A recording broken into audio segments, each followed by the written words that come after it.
Hey, what's going on? It's your boy BT, and I came here to talk some boxing with the thousands of True School Sports subscribers. Now, I don't know if you guys heard that echo, but there is quite an echo in here.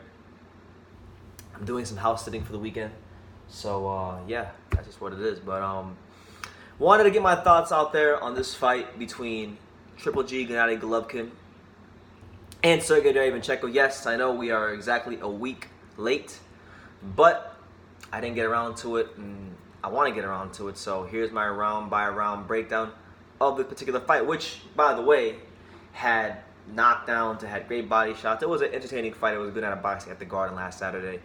If you haven't seen the fight already, go check it out. But this fight for Sergiy Derevyanchenko, it was, it was the biggest fight, the next big fight for him in his career. Obviously coming into this fight with Golovkin, he had only had that one loss, that close split decision against Daniel Jacobs that really could have went either way. I thought it was a close fight. I thought Jacobs just barely did enough to win, but it was actually one of those fights, because a lot of times in boxing, people say, well, it really was a close fight. It could have went either way, and for me, that was a fight that actually could have went either way.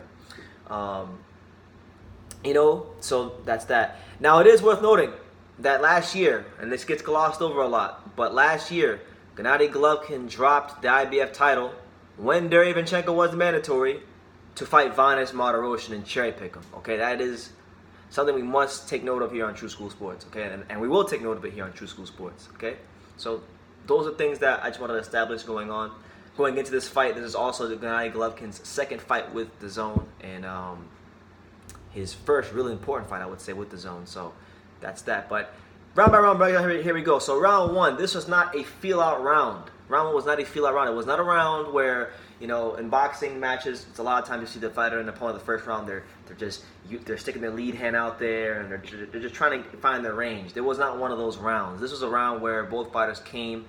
They were very committed to their offense, meaning that when they threw punches, we're talking full extension. We're not talking touch. No, we're talking bang, bang. Like, that's what we're talking about when we talked about these guys in round one. And we saw Derevyanchenko do some good work, landing some good shots on the inside, landed the jab. We saw Golovkin be able to land that fantastic jab he's always had in his career, right down the middle on Derevyanchenko. And it was a round where I felt like Derevyanchenko was gaining a lot of confidence as it went on. And Golovkin hits this guy with a left hook. I think it was a left hook and uppercut.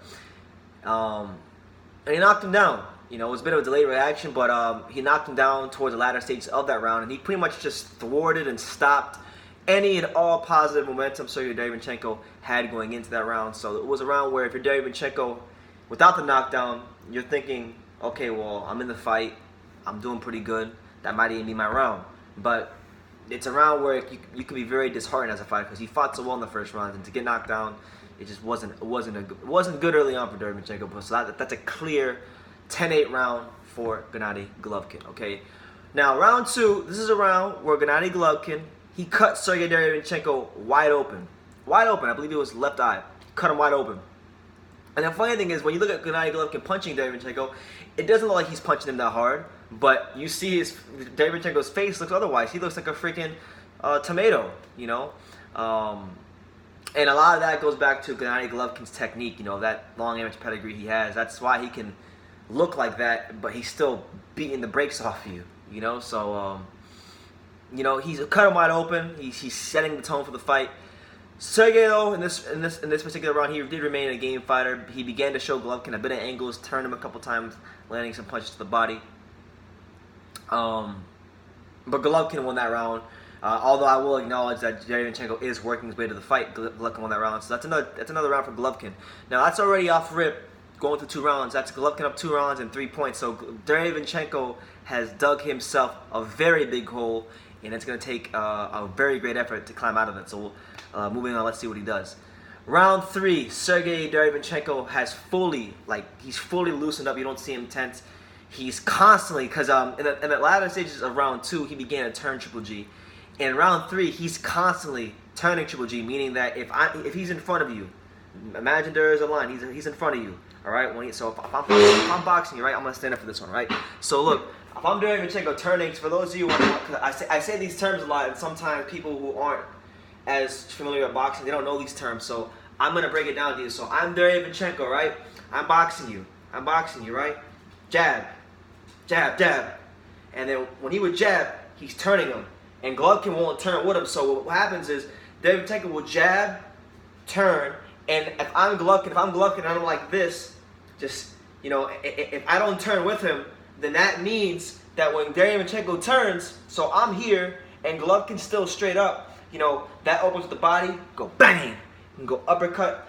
And a lot of times Derevyanchenko was doing things like that. He was going to the body, sometimes the uppercut. So it was good stuff in Derevyanchenko, and I thought it was an excellent third round from him. And he was, yeah, a lot of that work went to the body. And I feel like in this round, round 3, this is where Derevyanchenko put the blueprint out for how he was going to fight the rest of this fight. And that's how he fought the rest of this fight. So I thought it was a great way to respond and deal with the adversity of digging yourself 3 points in a hole to start the round, to start the fight off. And clear Derevyanchenko round for me. So yeah, I gave that round to Sergey. Move this over here right quick.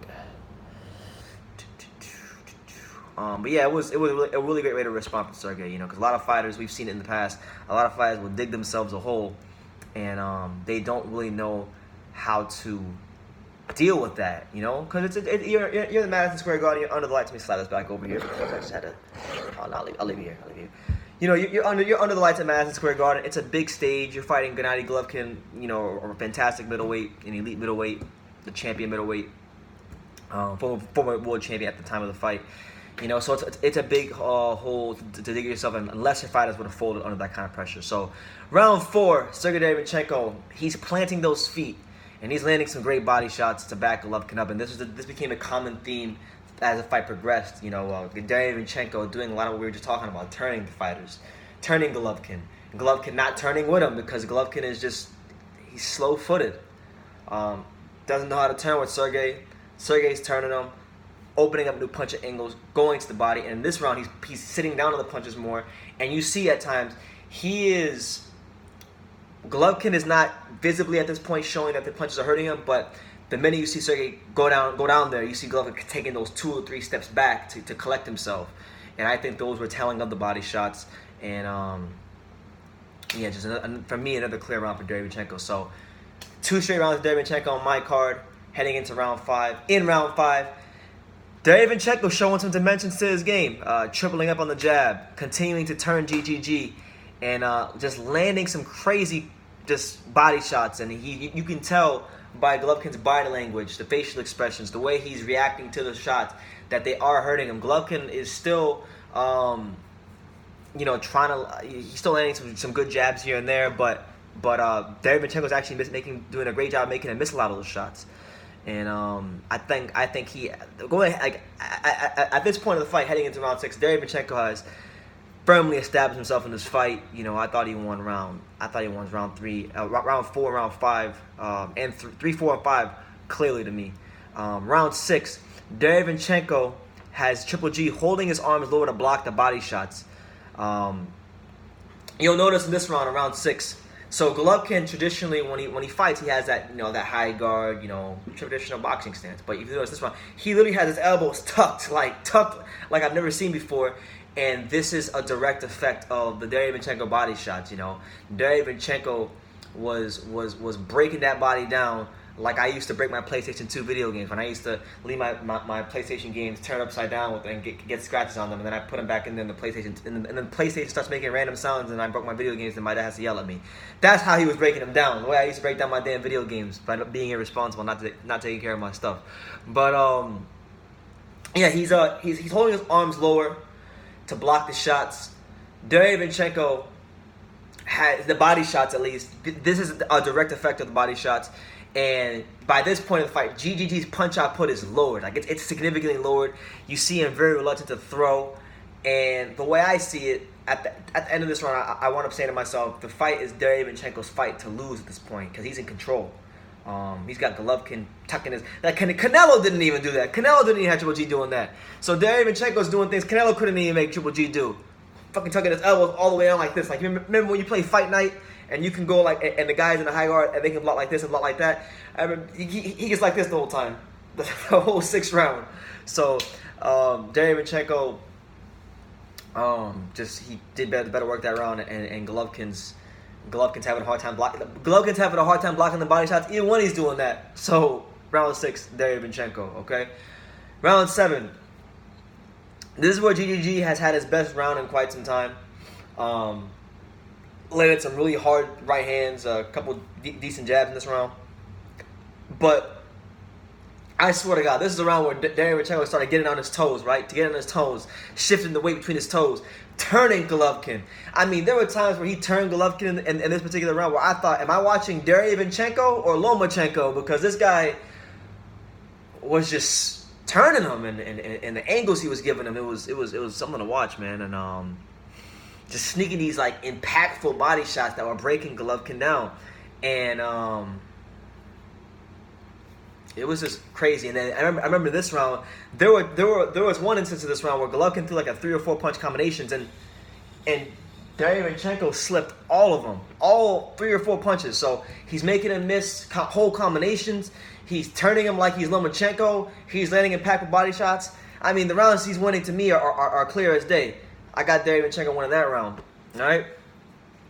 So that's round 7. Round 8, GGG is able to slow down the fight.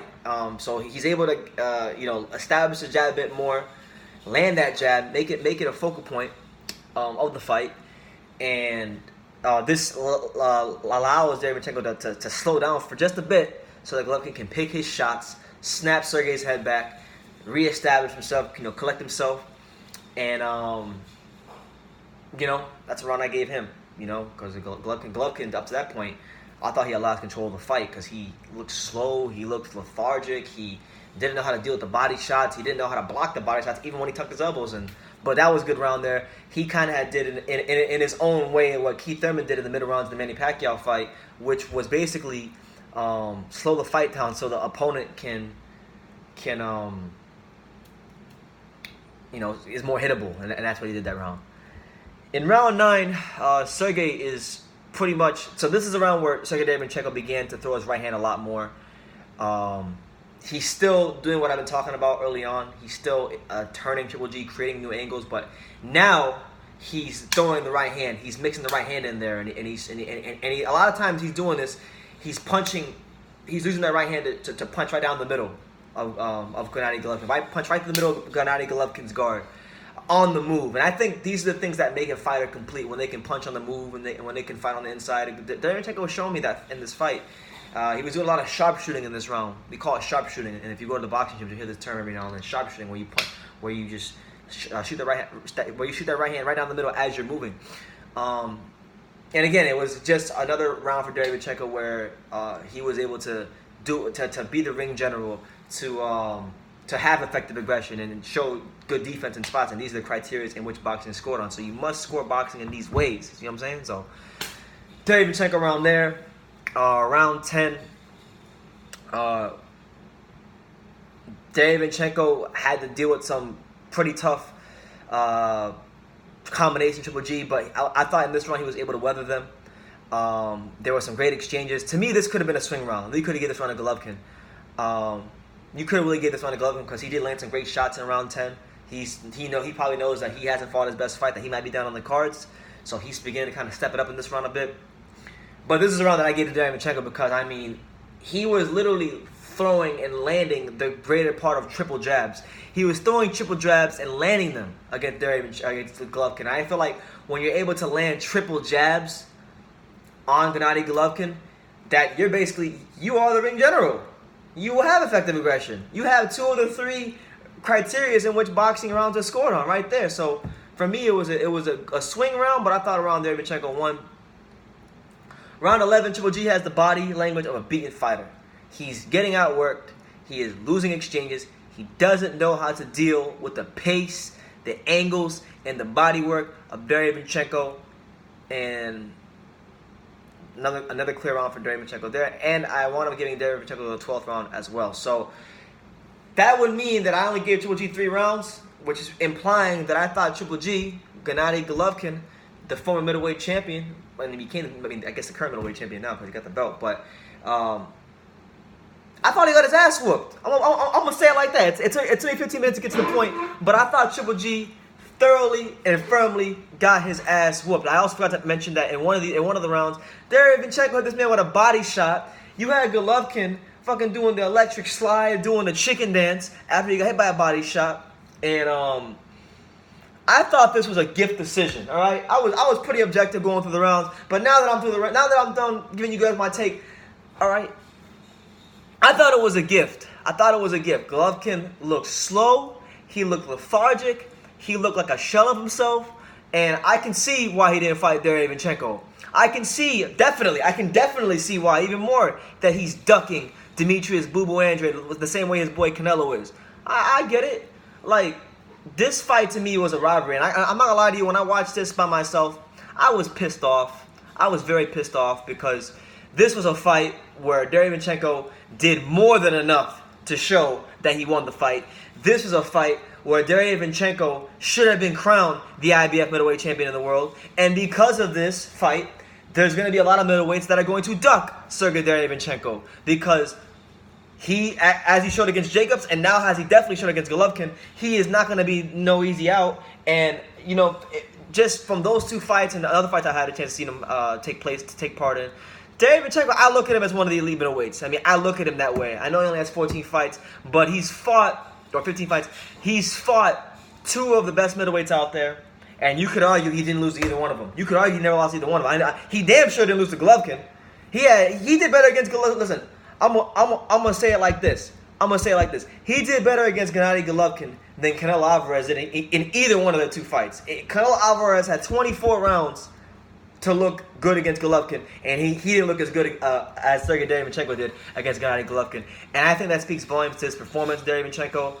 And it really pisses me off that DAZN, Eddie Hearn, and all parties involved are so freaking stubborn and so insistent upon making Golovkin versus Canelo 3 to fuck the boxing fans over. And I'm trying not to curse. Like I'm doing my best to not curse in these videos, but I get so passionate about the sport sometimes that sometimes I gotta curse to really get out how I'm truly feeling and seeing how things are going here.